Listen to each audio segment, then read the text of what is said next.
यूनिस कह रहा कि अगर संबंध अच्छे चाहिए तो शेख हसीना को हमारे हवाले कर दो, धमकी दे रहा है। बांग्लादेश के अंदर ऑपरेशन सिंदूर दोबारा शुरू हो गया है, या कह लीजिए अननोन गनमैन का ऑपरेशन शुरू हो गया, जहां पर टर्किश, पाकिस्तानी, आईएसआई, अमेरिकन सब भाग रहे हैं इधर से उधर। सीआईए के बांग्लादेश में इंटरेस्ट है, सेंट मार्टिन और भी लोगों को लेके। कोई सीआईए भारत का दोस्त नहीं, सीआईए भारत से खुश नहीं है, मोदी से खुश नहीं, तकलीफ दे रहे हैं मोदी जी उनको बहुत ज्यादा। यह मेन गेम चलता चाइना का, पर चाइना की इंटेलिजेंस इतनी तेज है वो सामने भी नहीं आती, वो गंदा काम करा रही आईएसआई से। यहां आपका हिजबुल तहरीर, हिफाजत इस्लाम, हरकतुल अंसार, जमायती और यहाँ वो आईसिस खुरासान वाले और मिडिल ईस्ट के जितने छोटे वाटे आतंकवादी संगठन, ये सब बांग्लादेश में आज के डेट में बैठे हैं। 17 foreign agents which are American, उसके बाद पाकिस्तानी 5-6 टर्क्स और काउंटलेस बांग्लादेशी जो इनके साथ हेल्प कर रहे थे। कई फिगर्स 25-30 बोलती हैं। और ये जो डर का माहौल है पाकिस्तान के अंदर, बांग्लादेश के अंदर, ये शुरुआत है। अभी आगे आगे देखिए होता है क्या, क्योंकि मोदी जी ने घर की सफाई भी शुरू कर दी। वेस्ट बंगाल से कॉकरोच लाखों में हर रोज वापस जा रहे हैं, योगी जी ने ऑलरेडी शुरू कर दिया। ये पूरे देश से भर के उसी कूड़े के ढेर में वापस पहुंच रहे हैं जहां पर ये पैदा हुए थे। ये लोग बोलते हैं कि सर ये कूड़े के ढेर में आए, वहीं पे कंफर्टेबल फील करते हैं, और हमने बोल दिया स्वच्छ भारत। तो यूनिस कह रहा कि अगर संबंध अच्छे चाहिए तो शेख हसीना को हमारे हवाले कर दो, धमकी दे रहा है। टिपिकल मौलाना धमकी देगा ये।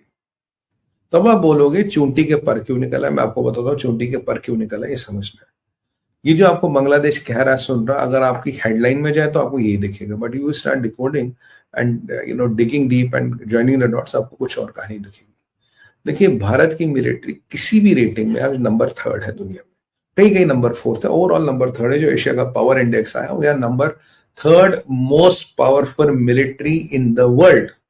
बांग्लादेश की रेटिंग देख रहा था 35 से नीचे है। ये 36 नंबर वाला 3 नंबर वाले से तो नहीं बैठ सकता, जो तुमसे 10 गुना मुश्किल है, पावरफुल है। तो किस दम पे फुदक रहे हो मियां? मतलब क्या अंदर क्या डला है जो इतना फुदक रहे हो? फुदक नहीं रहे हो। ये जो रेलवे स्टेशन पे जब हम छोटा था तो वो एक ऐसा कुत्ता होता था, उसमें पीछे फूंक करते वो कुत्ता भौंकता था, ये वो वाला हुआ है। तो ये वैसी वाली परिस्थिति है इनकी। देखिए, जो भी बांग्लादेश कहता है आपको उसको 4 परिप्रेक्ष्य में देखना, 5।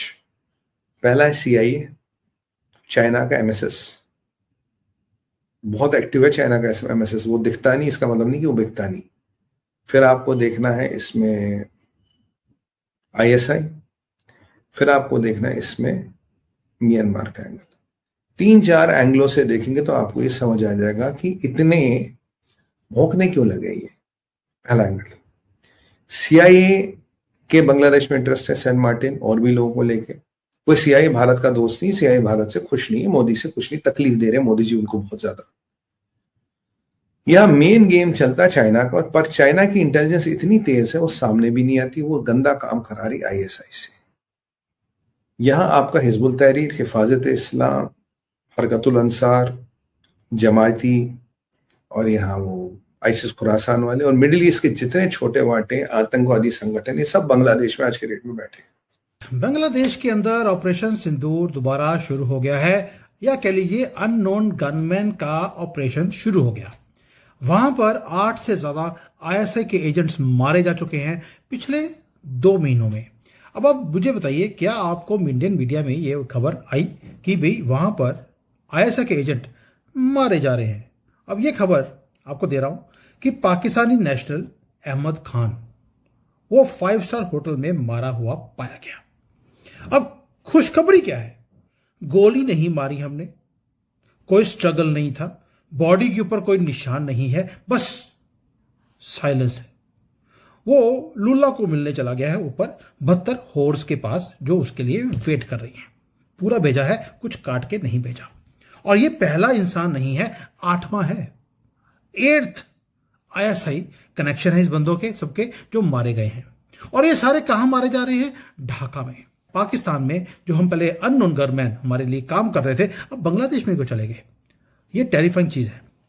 टेरिफाइंग इसलिए है क्योंकि पाकिस्तान के आईएसआई के लोग जब बांग्लादेश में बैठे हैं तो भाई उनको पाकिस्तान थोड़ा मारेंगे, उनको बांग्लादेशी मारेंगे। लेकिन इसके साथ साथ 17 और लोग हैं जो अमेरिकन थे, वो अमेरिकन ऑपरेटिव्स थे, उन्हें भी मारा गया। यानी कि CIA के जो लोग हैं वो भी मारे गए हैं 17, और 6 टर्किश इंटेलिजेंस के लोग थे वो भी मारे गए।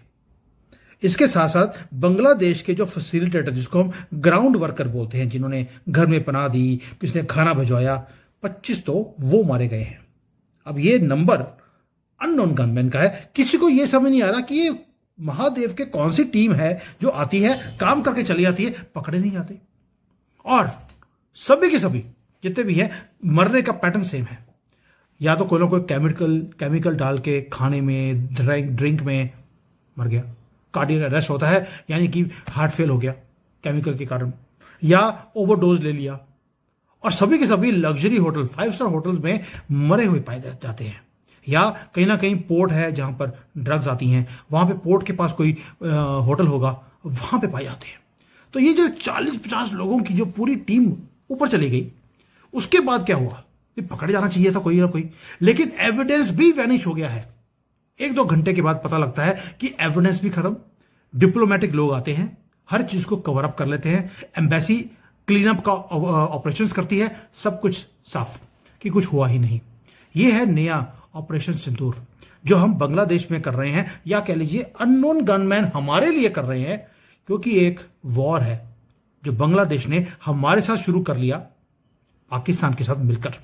इसलिए ये जो अननोन गनमैन है वो काम करके आते हैं, लेकिन हमारी गवर्नमेंट की तरफ से एक भी इंफॉर्मेशन नहीं है। और ये जो डर का माहौल है पाकिस्तान के अंदर, बांग्लादेश के अंदर, ये शुरुआत है अभी। आगे आगे देखिए होता है क्या, क्योंकि मोदी जी ने घर की सफाई भी शुरू कर दी। वेस्ट बंगाल से कॉकरोच लाखों में हर रोज वापस जा रहे हैं। योगी जी ने ऑलरेडी शुरू कर दिया डिटेंशन कैंप्स, कि इनको डंडे पड़ेंगे, ये वहां से भाग रहे हैं। ये पूरे देश से भाग के उसी कूड़े के ढेर में वापस पहुंच रहे हैं जहां पर ये पैदा हुए थे। ये लोग बोलते हैं कि सर ये कूड़े के ढेर में आए, वहीं पे कंफर्टेबल फील करते हैं। और हमने बोल दिया स्वच्छ भारत, हमें कूड़े का ढेर यहां नहीं चाहिए, दफा हो जाए यहां से। ऊपर से 1 करोड़ लोगों को तो हम गाजा भेजने वाले हैं, क्योंकि उनको वहां पे कंस्ट्रक्शन चाहिए। कंस्ट्रक्शन में देखिए ये लोग ईंटें ढोने का काम, सीमेंट ढोने का काम, मिक्सिंग करने का, उसके बाद फिर प्लम्बिंग, इलेक्ट्रिशियन, यही काम तो करते हैं। और उसके बाद वहां पे हमास के लोग भी हैं।